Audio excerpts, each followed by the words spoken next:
50% વર્ગ એવો છે કે એને પોતાને ખબર નથી હું સવારે ઉઠું છું શું કામ, હું જાઉં છું બહાર તો શું કામ, સાંજે ઘરે આવ્યો છું તો શું કરીને આવ્યો છું. એ પોતાની જીવનનું પોતાનું જ્ઞાન અને પોતાની વસ્તુ પોતાને ખબર નથી કે શું કામ હું કરું છું. જેમ આપણે પશુ જીવતા હોય એવી રીતે અત્યારે જીવી રહ્યા છીએ. તમાકુ, સિગરેટ, માવો, ડ્રગ્સ, જેટલા ખરાબ કામ થાય એટલા બધા જ ખરાબ કામ કરી અને પોતાનું પેટ ભરવું અને ઘેરે આવવું.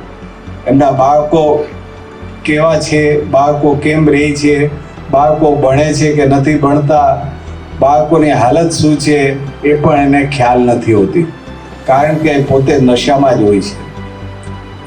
એટલે તમારી પાસે તમે જે લોકો છો અત્યારે, જે અહીંયા વાત્સલ્યધામના બાળકો છો અને વાત્સલ્યધામમાં જે તમે બાળકો રહ્યો છો, એને જબરજસ્ત ચેલેન્જ છે. જબરજસ્ત તમારા જીવનમાં મોટી તમારી પાસે ચેલેન્જો આવશે જો તમે વાત્સલ્યધામના વિચારોથી તમે મોટા થતા હશો તો.